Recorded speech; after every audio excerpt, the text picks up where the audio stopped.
하나님을 위해 산다는 것에 적극적으로 하세요. 적극적으로. 그게 계명을 지키는 것이에요. 예. 하나님께 고백하세요. 하나님, 저는 가늠하는데 약합니다.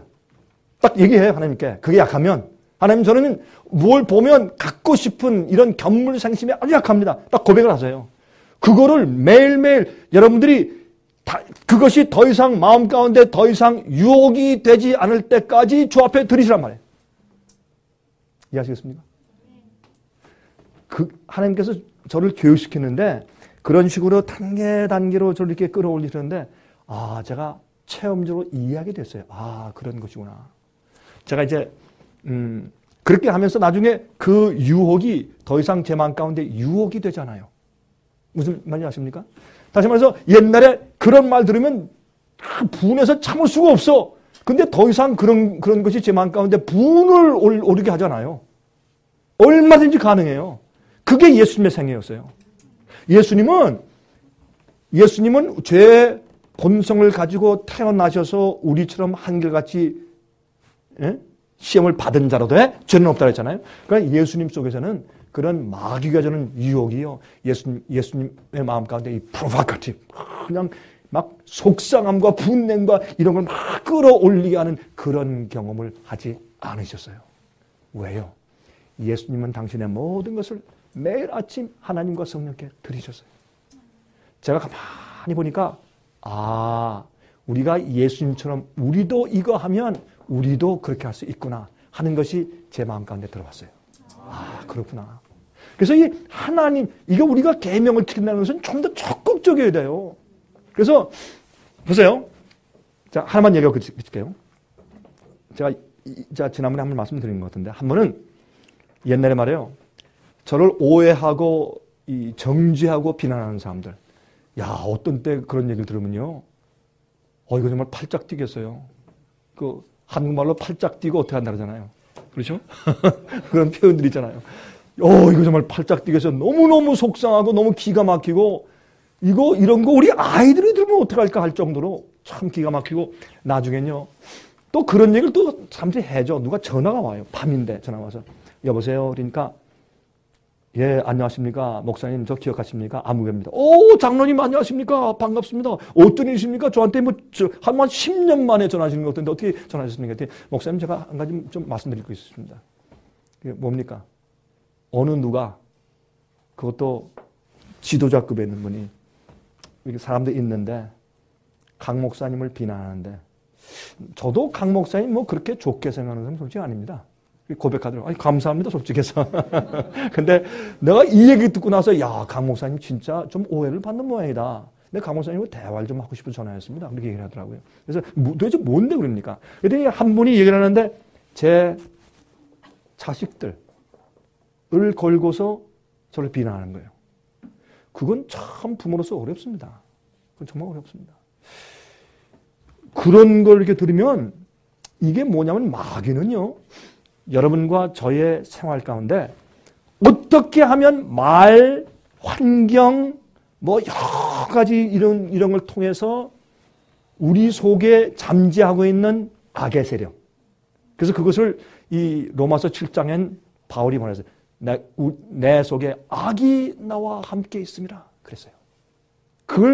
그와 싸우는 것이 우리의 대전쟁이니까 내 속에 있는 악의 경향들, 죄의 본성을 자극해서 끌어올리도록 애쓰는 것이 마귀의 일이에요.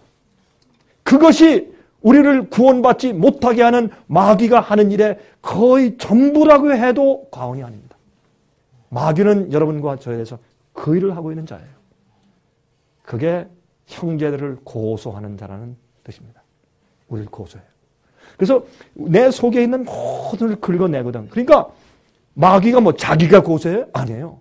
자기의 부하, 매개체들을 통해서 고소해요. 어떤 때는 환경으로, 어떤 때는 자기 부하 사람들을 통해서 고소해요. 여러분들 혹시 분한 생각이 들어가세요, 지금도? 어떤 사람에게, 동료들에게, 같은 모임에 있는 사람들이나, 같은 교회 교인들이나, 남편, 아내, 식구, 자식, 부모, 친척, 누구든지 막론하고, 어떤 사람에게, 어떤 환경이나 그럴 때, 분한 생각이 들어가세요? 분해서 못 견디겠다. 어떤 데 그래. 그게 그렇게 분한가? 그게 그렇게 억울해? 제가 가끔 그런 얘기를 이렇게 해줄 때가 있어요. 여러분 마음 가운데 분하고 억울해 죽겠고 그거 없어져야 합니다. 그게 우리 마음속에서 더 이상 올라오지 말아야 합니다. 그것이 예수의 마음이었습니다. 제가 알거든. 근데 난 왜 이럴까? 근데 주님께서 저를 훈련시키는데 생략하고 좀 세월이 조금 지나니까 이런 마음이 들어가요. 가만히 있어봐. 저 사람이 저렇게 나를 억울하게 하고 저런 말을 하다가 죽으면 저 사람 구원받겠나? 그렇잖아요? 갑자기 제가 걱정이 되더라고. 겁이 나고 저 사람 저렇게 하다 죽으면 안 되겠구나. 그래서 이런 기도가 나왔어요. 근데 어떤 때는 우리가요. 하나님 이렇게 주세요 저렇게 주시는데 마음이 없는데 그렇게 해야 되기 때문에 기도하는 것들이 많아요. 근데 하나님 그렇잖아요? 근데 우리가 그렇게 우리가 의를 이루어야 되니까. 그러나 그거 말고 하나님이 우리 마음 가운데 진정으로 그렇게 하고 싶어서 그래야 되기 때문에 기도하고 싶은 마음을 주실 때가 있어요. 제가 설교한 설교 가운데 여러분 들어보신지 모르겠는데 성령으로 기도함이라는 설교가 있어요. 한번 들어보셨어요? 성령으로 기도함. 자, 바로 이걸 제가 설교한 거예요. 기도할 때 그냥 기도하는 것이 아니라 성령께서 감동하심으로 그 감동에서 올라가서 그렇게 기도하고 싶어질 때 기도할 때 이건 진짜 기도예요. 성령 안에서 무시로 기도하라. 이게 그런 성령 안에서 기도하는 거예요. 그래서 성령께서 내 마음 가운데 그걸 깨닫게 해주시고 알게 해주시고 성령의 그 동기로 내가 간절한 마음을 기도하고 싶어질 때 그때 기도하는 그 기도는 정말 애절한 기도가 되고 그런 기도로 하면은 그 기도할 때 그걸 누가 들어요? 누가 들어요? 내가 들어.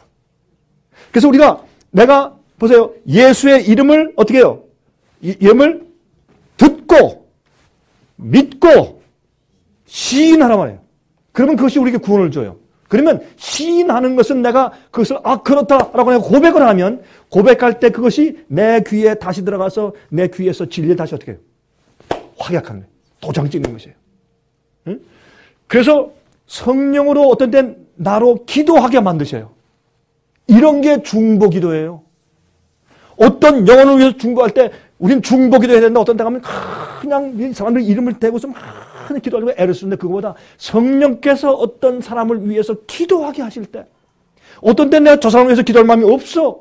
근데 성령께서 내 마음 가운데 기도하게 하시는 그런 은혜를 베푸셔서 간절히 기도하고 나면 그 사람에 대한 사랑이 생겨요. 그리고 그 사람에 대한 미움이 떨어져 나가버려요. 이게 성령께서 실제 역사하시는 거거든요. 근데 그런 식으로 성령 안에서 기도하는데 내가 그 한 영혼을 위해서 기도할 때 하나님 저 사람 저렇게 하다가 저렇게 함부로 말하고 남의 소문 퍼뜨리고 남을 정죄하는 것은 저건 반드시 버려야 할 성격이고 저 사람이 저렇게 하다가 죽으면 저 구원받겠습니까 하나님? 그냥 그랬어요. 하나님 저 사람을 불쌍히 여기시고 할 때 그 불쌍히 여기시고 할 때 내 콧날이 시큰하는데 진심으로 기도가 나오는 게 내가 깜짝 놀랐어요. 야, 어떻게 내가 저 사람 위해서 기도하는데 이렇게 진심으로 내가 기도가 나오는가? 이게 하나님의 은혜구나. 이게 성령으로 기도하는 것이구나. 그래서 그날 내가 그 영혼을 위해서 하나님 저 영혼 저 그렇게 하지 않게 해주세요. 저 사람 그 사람 날 위해서가 아니라 저 사람의 구원과 영혼을 위해서 저 사람 하나님 도와주세요. 그런 기도가 나오더라고. 얼마 좀 더 지나니까요. 주님께서 저를 이끌어 가시는데 어떻게 이끌어 가시는 줄 알아요? 하나님 저 사람의 잘못한 것을 저 사람에게 책임을 묻지 말아주세요. 저 사람도 저처럼 이렇게 하나하나 지금 단계적으로 올라가는데 하나님 옛날에 제 모습이 저랬거든요. 그러니까 하나님 저 사람 죄와 잘못을 그 사람한테 넘기지 마세요. 그 사람한테 기회를 좀 더 주십시오. 내가 그랬습니까? 그런 기도가 나오는데 그 기도가 내 마음속에서 너무 간절하고 애절하게 기도가 나오는 거예요. 그 다음에 제 속에 어떤 음성이 들리는 줄 아세요? 내가 하나님의 음성을 들었다는 뜻이 아니라 이런 생각이 들어요. 이게 스데반의 기도였구나. 이게 스데반의 기도였다. 여러분 또 가서 강 목사가 스데반 됐다 그러더라. 그렇게 얘기하지 마세요. 그 뜻은 아니고. 그 뜻은 아니고 이게 하나님이 성령의 은혜로 저를 교육하시고 단계로 저를 이끌어 올라가시는 주님의 은혜더라고요. 그래서 결국엔 우리가 성품 변화하고 우리가 주님의 뜻대로 살고 말씀대로 살고 계명을 지키고 주님께 가까이 나가는 모든 것이 하나님의 은혜요. 모든 것이 주님의 은혜고 우리가 주님의 뜻대로 살려고 이렇게 무릎을 꿇고 주 앞에 간구하면 하나님이 내 속에서 구원을 이루고 역사하신다. 그건 사실입니다. 그것이 제 속에 있기 때문에 저는 살아계신 하나님을 저는 믿습니다. 저는 하나님이 살아계심을 믿고 또한 그를 바라는 자들에게 상 주심을 믿고 천천만만 천사가 있는 것을 믿고 성경을 믿으며 예수님이 속해 오실 것은 전 분명히 100% 믿습니다. 왜냐하면 예수님께서 제 속에서 살아서 움직이는 역사를 제가 알기 때문에 그렇습니다. 저는 그래서 제 자신을 믿지 않습니다. 신뢰하지 않습니다.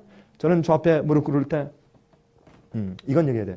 내가 과거에 어떤 실수와 잘못과 쓰러지는 경험을 했을지라도 불문하고 전 주님을 신뢰합니다. 여러분이 과거에 잘못하고 쓰러진 것들에 자꾸 연연하잖아요. 그건 여러분 자신을 믿느냐는 얘기예요. 그 잘못된 사고방식을 고치세요. 여러분 내가 저거는 안 했을 수 있는데 지금 또 쓰러졌어. 이런 생각을 하지 마세요. 그게 여러분이고 저예요.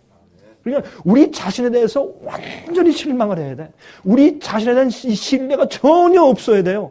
그런 마음을 가지고 우리가 죄와의 투쟁을 해야 돼요. 그래야 내가 내 자신을 신뢰하는 마음이 없어져야 100% 하나님을 신뢰하지. 그렇잖아요? 그리고 내가 실패하고 넘어지고 미끄러졌다. 그래서요, 어쨌다는 얘기예요. 그것 때문에 우리가 멸망당하는 건 아니잖아요. 다시 뛰세요. 그리고 내 그 연약성을 주 앞에 고백하세요. 그것이 뭐예요? 숄트카밍이에요.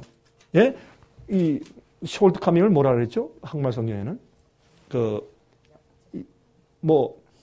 약점보다도 내가 지금 달려나가는데 아직까지 부족한, 2% 부족한 거 있잖아요. 그걸 말하는 거예요. 그거 숄트카밍. 달려가는데 아직까지 미치지 못하는 거, 그런 게 있어요. 또 연약성. 쉽게 넘어지는 것들. 그런 걸 주 앞에 고백하세요. 그걸 고백하세요. 하나님께 드리세요. 하나님, 오늘 이런 것에서 나를 보호해 주세요. 라고 고백하세요. 그것이 승리하는 비결이에요.